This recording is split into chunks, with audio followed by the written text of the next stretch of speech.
What inspired me to become an opera singer? Nobody. I was studying at UCT. I just graduated, so I was ready. I was supposed to go and do my honors, but I didn't.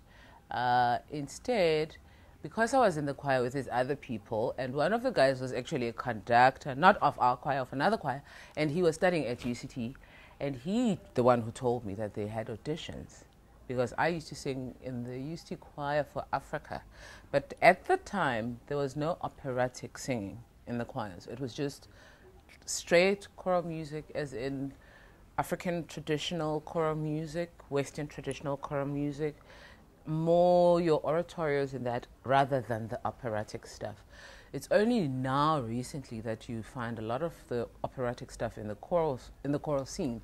So at the time, there was absolutely nothing that said to me, go sing opera.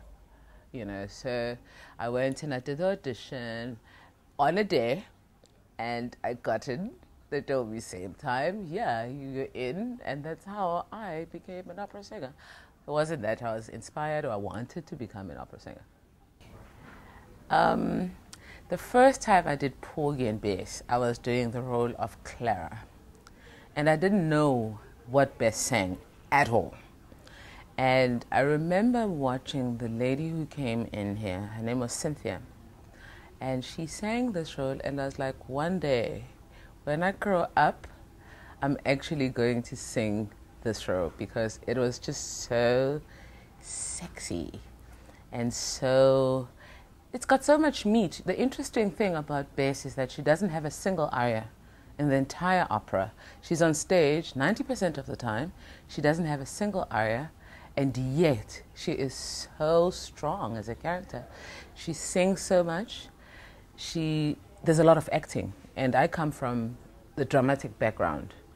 So for me, the whole thing is that, you know, roles like Bess and Carmen and that, I love that because it's meaty. You can do so much with it.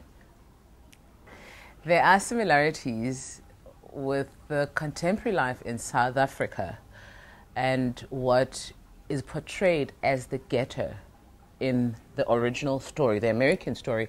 In South Africa, that would be the township. So there is that sense of community.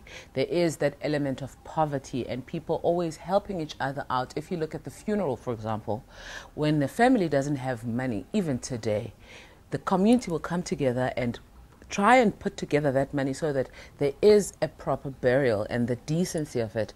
So there's always that sense of, you know, people will always pull together. It's that life of, you know, we know that we are all struggling together. So there is that. What is the most exciting thing about touring overseas? It is shopping, shopping. Anyways, besides that, the audiences are very appreciative. You know, they're much more likely to give you a 10-minute standing ovation, 15 minutes, 30 minutes sometime, as opposed to some of the audiences that you will encounter. Because, you know, I guess the audiences there are more used to the culture of theatre, and they're used to the music. They're used to that kind of, you know, they know that, you know, it's actually nice if they clap loudly and they stand up.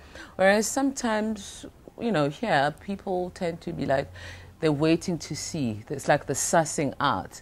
And then, of course, they're very appreciative, but it's not on the same level because it's more the language of the West, this opera that we're doing, you know. Whereas if you go into our audiences and you bring our music, the same response you will get that you get when you go touring overseas with opera. You will get the same response if you were to do a quieter show, you know, or hip-hop, because that's what our people are used to and that's what they relate to.